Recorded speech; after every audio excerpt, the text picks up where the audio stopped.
നമസ്കാരം. സൂര്യദീപം അസ്ട്രോളജിയിലേക്ക് എല്ലാവർക്കും സ്വാഗതം. നമ്മൾ ഇന്നിവിടെ സംസാരിക്കുന്ന വിഷയം കാർത്തിക നക്ഷത്രത്തെ കുറിച്ചാണ്. കാർത്തിക നക്ഷത്രക്കാരുടെ 2026 വർഷം ചൈനീസ് അസ്ട്രോളജി പ്രകാരം ഇവർക്കുണ്ടാകുന്ന ഭാഗ്യ ദൗർഭാഗ്യങ്ങളും നേട്ടങ്ങളും കോട്ടങ്ങളും ഒക്കെയാണ് പറയുന്നത്. അതിലുപരി ഈ ചൈനീസ് അസ്ട്രോളജിയില് ഇവരെന്തൊക്കെ കാര്യങ്ങൾ ശ്രദ്ധിക്കണമെന്ന് കൂടി നമ്മൾ പറയുന്നുണ്ട്. ഈ ചൈനീസ് അസ്ട്രോളജി അറിഞ്ഞിരിക്കുന്നത് വളരെ നല്ലതാണ്.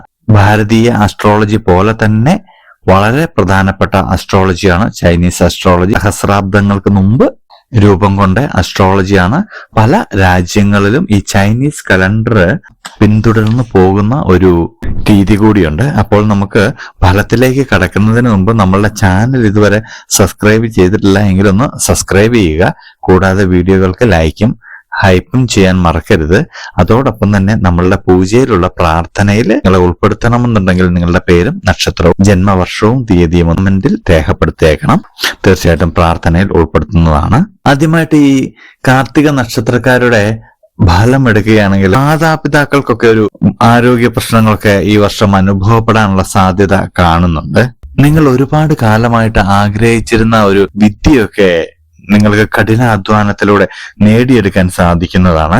നിങ്ങൾ വിശാല മനസ്കരുമായിട്ടൊക്കെയുള്ള ആത്മബന്ധം, അത് നിങ്ങളുടെ സങ്കുചിതമായിട്ടുള്ള ചില മനോഭാവം ഉപേക്ഷിക്കുവാനൊക്കെ നിങ്ങൾക്ക് പ്രചോദനമായിട്ട് തീരുന്നതാണ്. തൊഴിൽ രംഗത്തൊക്കെയുള്ള അനിശ്ചിത അവസ്ഥകളൊക്കെ മാറുന്നതാണ്. അത് ചില ആളുകളുടെയൊക്കെ വാക്കുകൾ കേൾക്കുന്നത് മൂലമാണ് നിങ്ങൾക്കത് മാറി കിട്ടുന്നത്. കൂടാതെ ഈശ്വര പ്രാർത്ഥനകളാലും അത് മാറിക്കിട്ടുന്നതാണ്.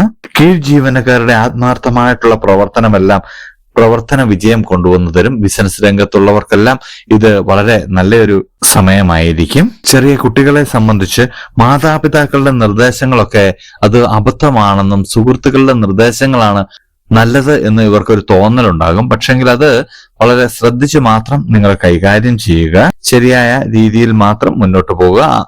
മാതാപിതാക്കൾ ഒരിക്കലും നിങ്ങൾക്ക് എതിരായിട്ട് പറയുന്നതിന് സാധ്യത കുറവാണ്.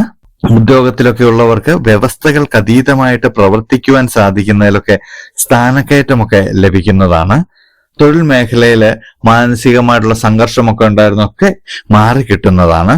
സുദീർഘമായിട്ടുള്ള ചർച്ചകളില് വിദേശ വിപണന വ്യാപാര രംഗങ്ങളൊക്കെ നിങ്ങൾ പുനരാരംഭിക്കുന്നതാണ്. വിദേശത്തേക്കുള്ള കയറ്റുമതിയൊക്കെ നിങ്ങൾക്ക് പുനരാരംഭിക്കാൻ കഴിയുന്നതാണ്. ആശ്രയിച്ചു വരുന്നവർക്കൊക്കെ നിങ്ങൾ അഭയം നൽകുന്നതായിട്ട് കാണുന്നുണ്ട്. അതിൽ ആത്മനിർവൃതിയൊക്കെ ഉണ്ടാകുന്നുണ്ട്. പിന്നീട് അതൊരു വിഷമമായി മാറരുത്. ഈ വർഷം ബിസിനസ്സുകാരെ സംബന്ധിച്ച് വളരെ നല്ലൊരു വർഷം തന്നെയാണ്. നിങ്ങൾക്ക് ബിസിനസ് സംബന്ധമായിട്ട് എന്ത് തുടങ്ങാനും പറ്റിയൊരു വർഷമാണ് ഈ കാർത്തിക നക്ഷത്രക്കാരെ സംബന്ധിച്ച്. അപകടങ്ങളൊക്കെ പരിഹരിച്ച് വ്യവസായമൊക്കെ പുനരാരംഭിക്കാൻ നിങ്ങൾക്ക് കഴിയുന്നതാണ്. അടഞ്ഞു കിടന്നിരുന്ന സ്ഥാപനങ്ങളൊക്കെ തുറക്കുവാൻ കഴിയുന്നതാണ്. സർക്കാർ ജോലി ആഗ്രഹിച്ചവർക്കൊക്കെ അത് ലഭിക്കുന്നതാണ്. അതുപോലെ തന്നെ സ്ഥാനക്കയറ്റത്തോടെയുള്ള ഉദ്യോഗമാറ്റമൊക്കെ ഉണ്ടാകുന്നതാണ്. കുടുംബപരമായിട്ട് അകന്നു കഴിഞ്ഞിരുന്നവരൊക്കെ ഒരു പുനഃസംഗമത്തിന് വഴിയൊരുങ്ങുന്നുണ്ട്. നിങ്ങൾ ചില കാര്യങ്ങളിലൊക്കെ കാര്യകാരണ സഹിതം സമർപ്പിച്ച അപേക്ഷകൾക്കൊക്കെ അനുകൂലമായിട്ടുള്ള ഒരു പ്രതികരണവും തീർപ്പും ഒക്കെ ഉണ്ടാകുന്ന ഒരു സമയമാണ് ഈ 2026 വർഷം. നിങ്ങളുടെ അഭിപ്രായ സമന്വയത്തോടു കൂടിയുള്ള സമീപനം സർവർക്കും സ്വീകാര്യമാകുന്നതാണ്.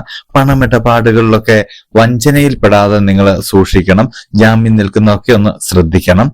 സഹകരണ പ്രസ്ഥാനങ്ങളിൽ സാരഥ്യം വഹിക്കുവാനൊക്കെ നിങ്ങൾ നിർബന്ധിതനാകും.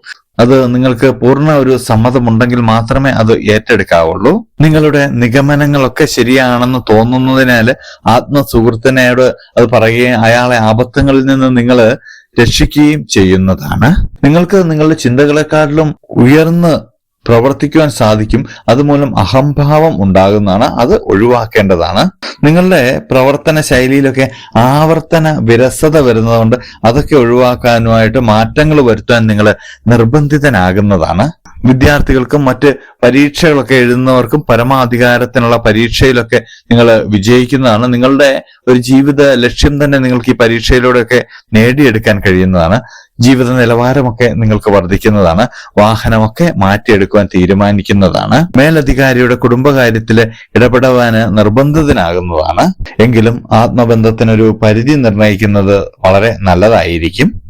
2026 പകുതി കഴിയുമ്പോഴേക്കും അനാരോഗ്യത്തില് പലപ്പോഴും ഏറ്റെടുത്ത ദൗത്യം പൂർത്തിയാക്കാനുള്ള ഒരു കാലതാമസം കാണുന്നുണ്ട്.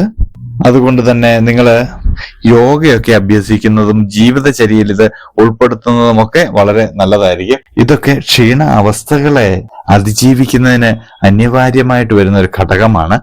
അനാവശ്യമായിട്ടുള്ള ആദ്യമൊക്കെ നിങ്ങൾ ഒഴിവാക്കേണ്ടതാണ്.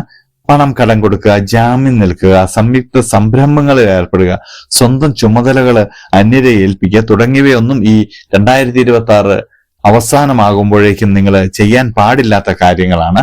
ഔദ്യോഗിക തലത്തിലുള്ള ചുമതലകളും യാത്രാക്ലേശവും ഒക്കെ ഈ സമയത്ത് വർദ്ധിക്കുന്ന ഒരു കാര്യം കൂടിയുണ്ട്. രേഖയില്ലാത്ത പണമിടപാടുകൾ വഴിയെ കഷ്ടനഷ്ടങ്ങളും മാനഹാനിയും ഒക്കെ വന്നു ചേരാൻ ഈ 2026 അവസാനം സാധ്യതയുണ്ട്. ഉപകാരം ചെയ്തവരിൽ നിന്ന് വിപരീത പ്രതികരണങ്ങളൊക്കെ വന്നു ചേരുന്നതാണ്. സൗഹൃദ സംഭാഷണത്തിൽ സ്വീകരിക്കുന്ന നിർദ്ദേശങ്ങളും ഉപദേശങ്ങളും സ്വന്തം അനുഭവത്തിൽ പ്രതീക്ഷിച്ച നേട്ടം ഉണ്ടാക്കുകയില്ല, പക്ഷെങ്കിൽ അത് അന്യർക്ക് നേട്ടമുണ്ടാകുകയും ചെയ്യും. അതുകൊണ്ട് അവിടെയും ഒന്ന് നിങ്ങൾ 2026 അവസാനം ശ്രദ്ധിക്കേണ്ടതാണ്. സാമ്പത്തികം വളരെയധികം ശ്രദ്ധിക്കേണ്ട ഒരു സമയമാണ്. കുടുംബത്തിന്റെ സംരക്ഷണ ചുമതലയൊക്കെ നിങ്ങൾ ഏറ്റെടുക്കേണ്ടതാണ്. അതിൽ നിന്നൊന്നും ഒഴിഞ്ഞു മാറരുത്. അസത്യം പറയുന്നതിൽ നിന്ന് പിന്മാറുവാനുള്ള ആത്മപ്രചോദനത്തിന് അനുമോദനങ്ങളൊക്കെ വന്നു ചേരുന്നതാണ്. 2026 അവസാനത്തോടുകൂടി ഭവന നിർമ്മാണമൊക്കെ പൂർത്തിയാക്കി ഭവന പ്രവേശന കർമ്മമൊക്കെ നിർവഹിക്കാൻ നിങ്ങൾക്ക് സാധിക്കുന്നതാണ്. 2026 അവസാനം പദ്ധതി സമർപ്പണം, നറുക്കെടുപ്പ്, കലാകായിക മത്സരങ്ങൾ, സുപ്രധാനമായിട്ടുള്ള പരീക്ഷകൾ, കക്ഷിരാഷ്ട്രീയ പ്രവർത്തനങ്ങൾ, പരീക്ഷണ നിരീക്ഷണങ്ങൾ എന്നിവയിലെല്ലാം നിങ്ങൾക്ക് വിജയമുണ്ടാകുന്നതാണ്. അപ്പോൾ ഈ കാർത്തിക നക്ഷത്രക്കാർ ചൈനീസ് അസ്ട്രോളജിയിൽ പറയുന്നത് ഈ 2026 അവസാനത്തെ ഒരു 2 മാസം നിങ്ങൾ അത് വളരെ ശ്രദ്ധിക്കണം. അതായത് നമ്മുടെ ഇംഗ്ലീഷ് കലണ്ടർ വെച്ച് പറയുമ്പോൾ ഒക്ടോബർ നവംബർ മാസം നിങ്ങൾ വളരെയധികം ഒന്ന് ശ്രദ്ധിക്കണം. ബാക്കിയുള്ള മാസങ്ങളെല്ലാം നിങ്ങൾക്ക് വളരെ അനുകൂലമായിട്ടാണ് പോകുന്നത്. അപ്പോൾ എല്ലാവരും ഇക്കാര്യങ്ങളൊക്കെ ശ്രദ്ധിച്ച് നിങ്ങൾ ഏത് ദൈവത്തിനെയാണോ പ്രാർത്ഥിക്കുന്നത് അല്ലെങ്കിൽ ഏത് മൂർത്തിയാണോ പ്രാർത്ഥിക്കുന്നത് ആ മൂർത്തിയെ മനസ്സിൽ ധ്യാനിച്ച് എല്ലാ കാര്യങ്ങളും ചെയ്യുക. 2026 ഒക്ടോബർ നവംബർ മാസം നിങ്ങൾ പ്രത്യേകം ഒന്ന് ശ്രദ്ധിക്കുക. ബാക്കിയെല്ലാം നിങ്ങൾക്ക് വളരെ നന്നായിട്ടാണ് വരുന്നത്. വിദ്യാർത്ഥികളെ സംബന്ധിച്ചാണെങ്കിലും വ്യാപാരികളെ സംബന്ധിച്ചാണെങ്കിലും ബിസിനസ്സുകാരെ സംബന്ധിച്ചാണെങ്കിലും തൊഴിൽ ചെയ്യുന്നവരെ സംബന്ധിച്ചാണെങ്കിലും എല്ലാം വളരെ നല്ലതാണ്. അപ്പോൾ പ്രാർത്ഥനയോടെ മുന്നോട്ട് പോവുക. ഇതുപോലുള്ള അറിവുകൾക്കും വിശേഷങ്ങൾക്കുമായിട്ട് നമ്മുടെ ചാനൽ സബ്സ്ക്രൈബ് ചെയ്യുക. ഇനിയും മറ്റൊരു വീഡിയോയുമായിട്ട് നമുക്ക് വീണ്ടും കാണാം. നന്ദി, നമസ്കാരം.